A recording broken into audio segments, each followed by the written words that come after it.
The protests in Greenland did not start with a riot. They started with a sentence from President Trump. 8 NATO allies, new tariffs, one frozen island at the center of global power. This is not about ice. This is about leverage. When the president talks about acquiring Greenland, he is not speaking like a diplomat. He is speaking like a deal maker. Tariffs are not punishment here. They are pressure. You are watching a signature EU-US trade deal, once called the biggest deal ever, begin to wobble before ratification. $750 billion in energy commitments, $600 billion in investment, all suddenly uncertain. Europe calls it intimidation. Some call it economic warfare, but Trump calls it negotiation. If this is escalation, it is escalation with a purpose. If you want to understand where this really leads, stay with me, because what happens next will redefine alliances, markets, and power itself. And in the next part, we need to ask a harder question: why Greenland matters at all. What you are seeing is not chaos. It is a collision of priorities. On one side, the United States. On the other, Europe, Denmark, and the institutional weight of NATO. The issue is being framed as tariffs. But tariffs are only the surface. Beneath that surface is a dispute over sovereignty, security, and control. Greenland is formally tied to the Kingdom of Denmark. Denmark is a treaty ally, a friend. That is why the backlash is so sharp. That is why European leaders speak the language of outrage, even comparison, even threat. At the same time, the White House insists this is not hostility. It is strategy. According to Kevin Hassett, the president believes Greenland is a national security matter. Not symbolic, structural. Here is the tension. Can you pressure an ally without breaking the alliance itself? That question is now hanging over trade deals, markets, and diplomacy.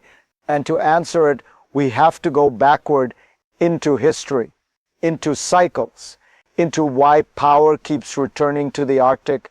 To understand this moment, you have to zoom out, not to last year, not to the last election, but to the rhythm of power itself. Great powers always move toward what they believe they cannot afford to lose. Trade routes, energy flows, security buffers. Greenland enters the story not as land but as position. For decades, the transatlantic system was simple. The United States provided security. Europe provided alignment. Disputes stayed behind closed doors. That era is thinning. The president's worldview is transactional. Agreements are not sacred. They are conditional. You can hear it in how he speaks about the EU trade deal. Big, historic, but not permanent. In this framework, tariffs are not economic tools alone. They are signals. They test dependence. They expose who needs whom more. When allies say, "This will hurt us," the response is simple: then let's renegotiate. This is not unprecedented. It is cyclical. And when cycles turn, friction is inevitable. That friction is about to explode. The first real rupture comes quietly. Then all at once, 8 NATO states deploy their militaries. Not for war, for symbolism, a signal sent not to Moscow, but to Washington. That is when rhetoric hardens. A French president draws a line. No intimidation, no threat, not in Ukraine, not in Greenland.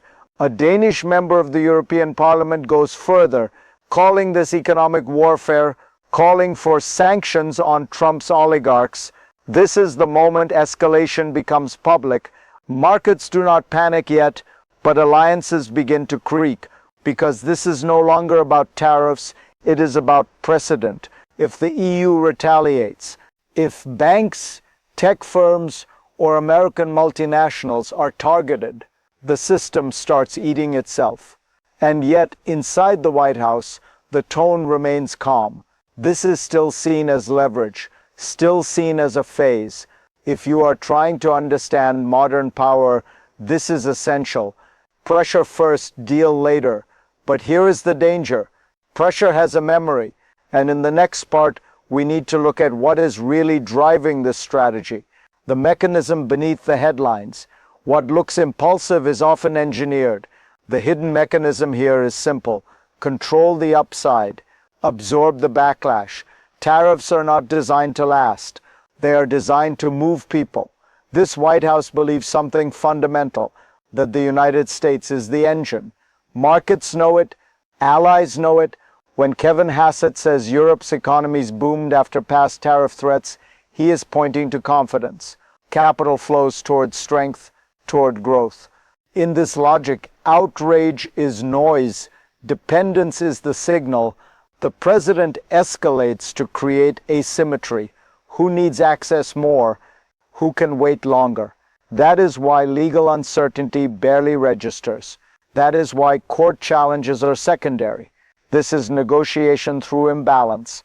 But systems push back, institutions resist being leveraged, alliances do not like being tested publicly. And once that resistance builds, something breaks.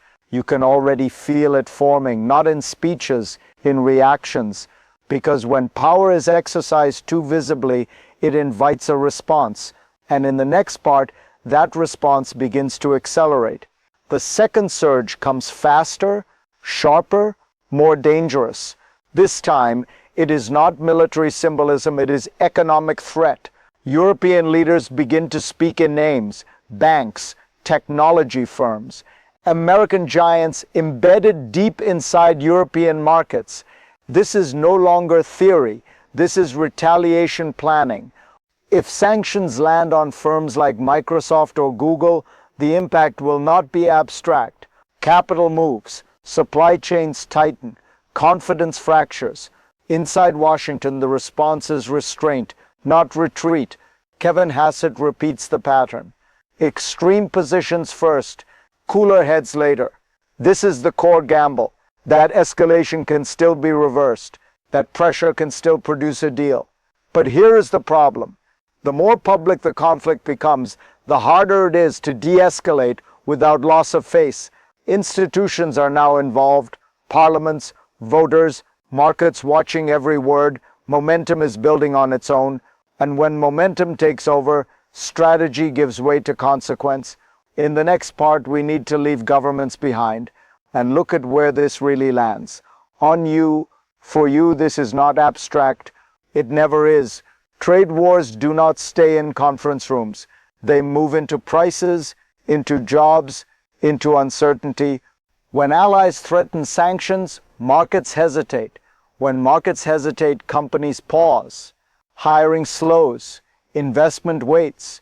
You feel it first as anxiety, then as delay, a delayed promotion, a postponed purchase, a home you wait longer to afford. Listen closely to the conversation about 401ks, about tapping retirement to buy a home. That is not policy trivia. That is pressure reaching households. When inflation pushes down payments from $17,000 to $35,000, it changes life choices. It reshapes timelines. This is where geopolitics meets the kitchen table. You are told these moves are strategic, that they are temporary, that deals will come, maybe they will, but while leaders negotiate, you carry the risk. If this analysis helps you see the system more clearly, stay with me. Share it, because understanding power is the first defense against being crushed by it. And next, we need to lift our eyes again from individuals to the world. What happens in Greenland does not stay in the Arctic. Because global systems are tightly wound, pull one thread and others move. The EU-US relationship is the backbone of the modern economic order. Trade, energy, defense. When that backbone flexes, everyone feels it. Energy markets react first. $750 billion in planned purchases suddenly look political. Investment decisions slow, uncertainty becomes a cost, then comes geopolitics. Allies begin hedging, not against enemies, against unpredictability. When European leaders publicly compare Washington's tactics to coercion, the signal is global. Middle powers watch closely. So do rivals. They ask a simple question: if this can happen inside NATO, what protection does alignment really offer?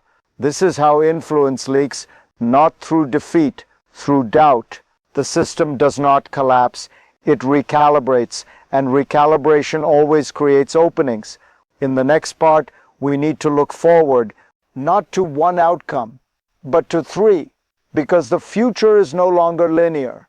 The future now branches, not into chaos, but into scenarios. The first is optimistic. The pressure works. Tariffs become bargaining chips. A deal is reached. Greenland remains Danish. Security cooperation deepens quietly. Markets exhale. Institutions claim victory. In this version, disruption reinforces dominance. The system bends, but does not break. The second is muddled. Negotiations drag. Tariffs linger. Retaliation remains partial. Uncertainty becomes normalized. Growth continues, but slower. Alliances survive, but thinner. This is the world of managed tension, permanent in negotiation, no resolution. The third path is darker. Escalation hardens into identity. Retaliation expands. Legal fights multiply. Allies begin decoupling quietly, not dramatically, methodically. Trust erodes. And once trust leaves a system, power becomes expensive to maintain. Which future emerges depends on restraint, on timing, on whether pressure is released before pride takes over. And that brings us to the final question. What does all of this really teach us? In the end, this is not just about tariffs, it is about understanding power itself. What happens in Greenland today is a microcosm of the forces shaping the world tomorrow. Power shifts slowly, but sometimes it shifts violently. And in the moment of tension, you see everything differently. The US is the engine of growth, the engine of global change, but no engine runs without friction. President Trump's approach is clear: leverage first, pressure to create deals, deals to restore order. But the question remains, will the system bend or will it break? As the world watches, the outcome is not certain. But the lessons are, the future will be shaped by who understands the deal and who gets trapped by the game. This is not the end. It is just the beginning of the next chapter. Stay with us. The world is changing, and we are just getting started.